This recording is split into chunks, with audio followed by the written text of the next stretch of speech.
शुभ प्रभात. प्रभू येशू ख्रिस्ताच्या नावात विश्ववाणी परिवाराकडून आम्ही मार्गाकरिता प्रकाश कार्यक्रमात आपले सहर्ष स्वागत करीत आहोत.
आजच्या मन्नाकरिता देवाचे वचन योहान याचा 7वा अध्याय 31 ते 38 वचन. योहान याचा 7वा अध्याय 31 ते 38 वचन.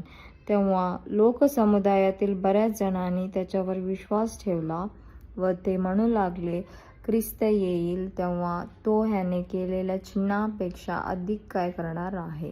लोकसमुदाय त्याच्याविषयी अशी कुजबूज करीत आहे. हे परुषांच्या कानावर गेले आणि मुख्य याजक व परुषियांनी त्याला धरावयास कामदार पाठविले.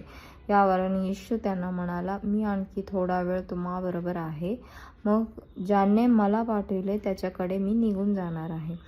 तुम्ही माझा शोध कराल तरी मी तुम्हाला सापडणार नाही आणि जेथे मी असेन तेथे तुम्ही येऊ शकणार नाही.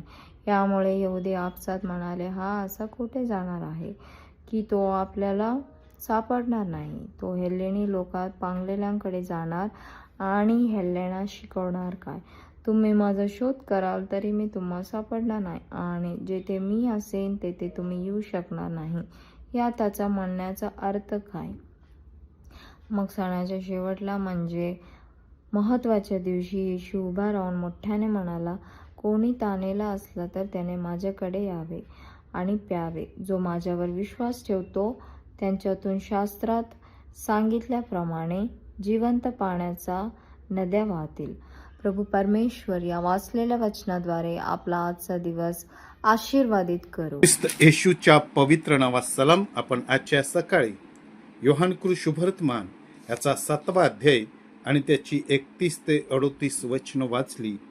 ही जी पवित्र वचनं आहे ही येशू ख्रिस्ताच्या कार्याबद्दल आणि लोकांनी दिलेला प्रतिसाद त्याबद्दल आणि पवित्र आत्म्याच्या द्वारे मिळणाऱ्या आध्यात्मिक तृप्तीबद्दल सांगत आहे. ही पवित्र वचनं प्रामुख्याने आपण ख्रिस्त येशूवर विश्वास ठेवा आणि त्याच्याकडून जिवंत पाणी म्हणजे पवित्र आत्मा प्राप्त करून घ्यावा ह्यासाठी ही पवित्र वचनं लिहिलेली आहे.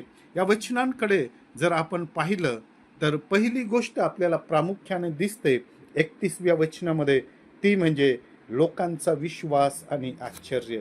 कारण प्रभू येशू ख्रिस्ताने या ठिकाणी चमत्काराविषयी किंवा चमत्कार केलेला आहे आणि चमत्कार पाहून आणि त्याचे शिक्षण पाहून त्या प्रभू येशू ख्रिस्तावर एका गटाने विश्वास ठेवलेला आहे आणि त्यांना पटलेलं आहे की येशू हाच मसीहा आहे, येशू हाच ख्रिस्त आहे, तोच तारणारा आहे, तोच मुक्तिदाता आहे. परंतु दुसऱ्या बाजूला आपण पाहतो, दुसरा जो गट आहे परुषी ना, ते परुषी लोक त्याचा विरोध करत आहे. कारण ते धार्मिक नेते आहेत, मुख्य याजक येशूचा द्वेष करत आहे आणि त्यामुळे त्यांनी त्याला अटक करण्यासाठी शिपाई पाठवलेले आहेत. येशूने त्यांना सांगितले की तो आणखी काही काळ त्यांच्या सोबत आहे आणि नंतर तो परत जाईल, म्हणजे तो पित्याकडे जाईल आणि तो त्यांच्याकडे येऊ शकणार नाही. आणि या गोष्टींवरून जे शास्त्री परुषी आहे, मुख्य याजक आहे, ते प्रभू येशू ख्रिस्ताचा विरोध करताना आपण पाहतो.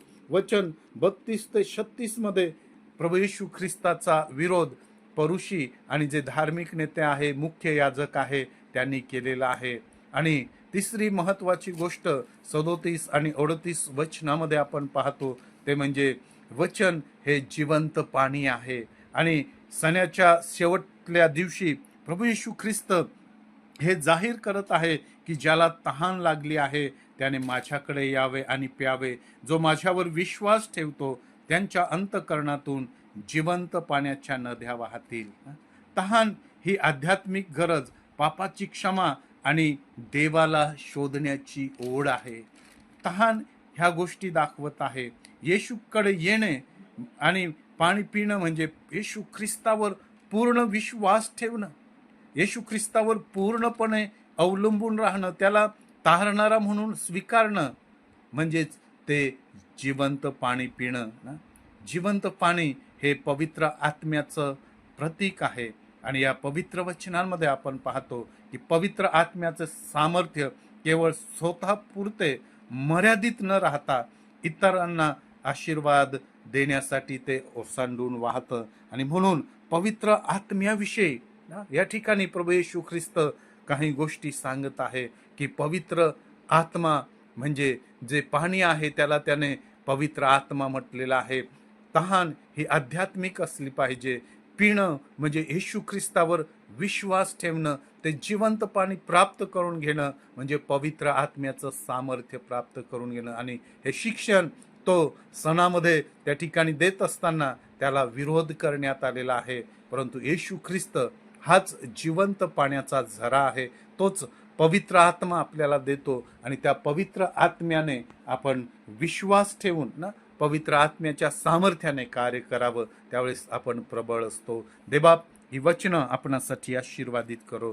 आपण प्रार्थना करूया. स्वर्गीय पित्या, तुझी स्तुती करतो कारण तो आम्हास उत्तम देणगी म्हणजे पवित्र आत्मा दिलेला आहे. त्या पवित्र आत्म्याच्या सामर्थ्याने तो आम्हास भरलं, म्हणून तुझी स्तुती करतो. प्रभू येशूच्या नावात मागतो म्हणून तो ऐक. आमेन.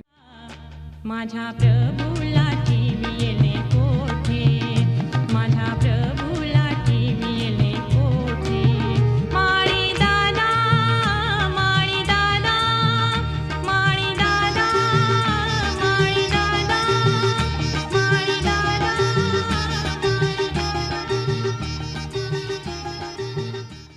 त्याप्रमाणे तुमचा प्रकाश लोकांसमोर असा पडू द्या की त्यांनी तुमची सत्कर्मे पाहून तुमच्या स्वर्गातील पित्याचे गौरव करावे. आपल्या प्रार्थना विनंत्या कोणत्याही वेळेस विश्ववाणी प्रार्थना केंद्राला टोल फ्री नंबरद्वारे कळवू शकता.